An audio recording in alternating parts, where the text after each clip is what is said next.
नमस्कार, आप देख रहे हैं ब्रेकिंग बिहार। 5 जनवरी की रात पटना के शंभू हॉस्टल में जो बातें सामने आई, लगातार आपको तस्वीरें दिखा रहे हैं। लेकिन जिस प्रकार से प्रशासन का, पुलिस का जो चेहरा नजर आया, जो बयान सामने नजर आया, इसमें सीधे तौर पर समझ में आ रहा है कि जल्दबाजी में दिया गया बयान था। जिस प्रकार से कल पोस्टमार्टम की रिपोर्ट आई है, इसके बाद यह कहना और पूरी तरह से सही रहेगा कि आपने इसके पहले भी सीनियर एसपी का बयान सुना और लगातार परिजन जो है आरोप लगाते रहे कि इसमें भेदभाव किया जा रहा है, लड़की के साथ गलत किया जा रहा है। लेकिन महिला डॉक्टर से लेकर के पुलिस ने सीधे क्लीन चिट दे दिया कि ऐसी कोई बात नहीं है।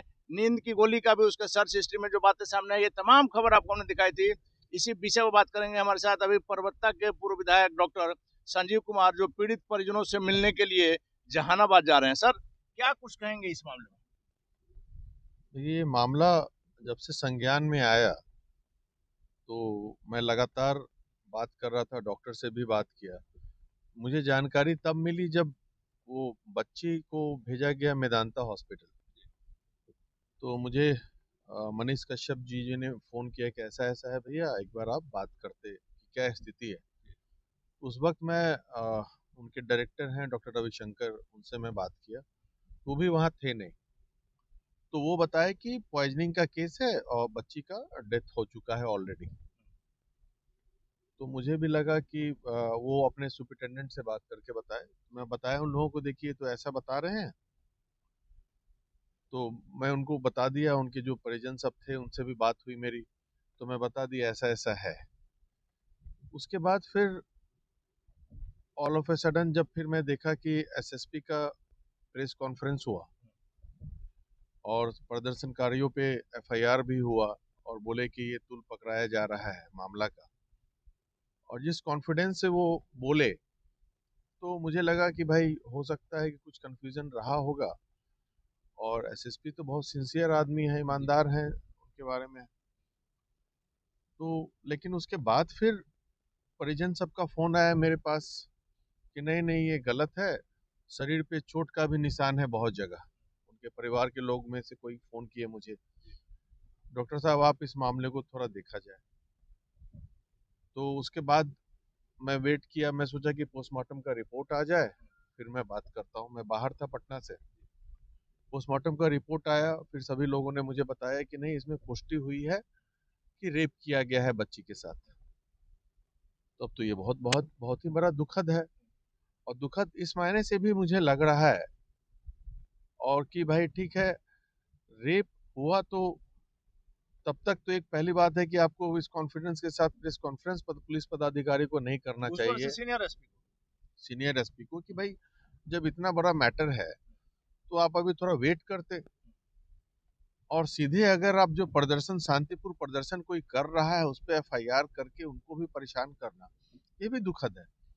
ये कोई ईरान और तालिबान तो है नहीं भाई कि आप यहाँ पे कि कोई प्रदर्शनकारी अगर शांतिपूर्वक उसको भी रोक दिया। लोकतांत्रिक व्यवस्था है यहाँ पे कि भाई ऐसा किया जा सकता है। तब मुझे बहुत बुरा लगा।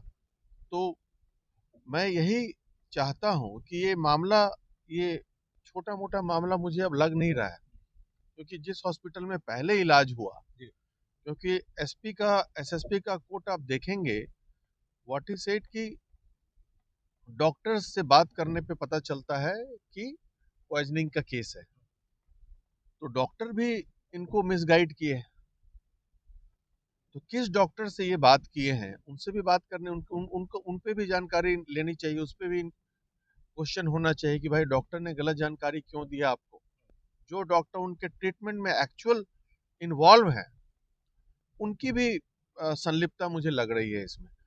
और ये मामला इतना छोटा इसलिए नहीं है क्योंकि नीचे से ऊपर तक डॉक्टर्स हों, चाहे हॉस्टल जो चला रहा है वो है, प्लस सभी लोग लिपापोती में लगे हुए हैं, चाहे कुछ पुलिस पदाधिकारी भी। तो मामला तो बहुत गंभीर है। सिर्फ कल्प्रिट को सजा दे रहे, अरेस्ट कर रहे हैं, उससे नहीं होगा। ये मुझे लग रहा है कि बहुत बड़ा चेन है ये जो ऑपरेट हो रहा है, और इसमें पूरा तह तक जाने की जरूरत है। इसलिए मैं सरकार से आग्रह करता हूं कि बिहार पुलिस की स्थिति तो जग जाहिर हो चुकी है इस घटना से। इसको आप से नहीं हो पा रहा है तो सीबीआई इंक्वायरी के लिए उसको भेजें। सीबीआई के ऑब्वियसली तभी सच्चाई का पता चलेगा। और इसमें जितने लोग इन्वॉल्व हैं, एक लोग जैसा सुनने में आ रहा है, क्या सच्चाई नहीं कि बहुत बड़ा रैकेट, कोई भी आज घटना जो घटा है किसी के साथ घट सकता है। ये सब लोग अपनी बेटी को बेटा को पढ़ाने के लिए नीट का तैयारी करने के लिए एक उम्मीद से कि भाई भविष्य बनेगी, बिहार का नाम करेगी, खानदान का नाम करेगी, और यहाँ पे अगर उसके साथ गलत हो रहा है किसी विधि में, तो ये तो बड़ा दुखद है।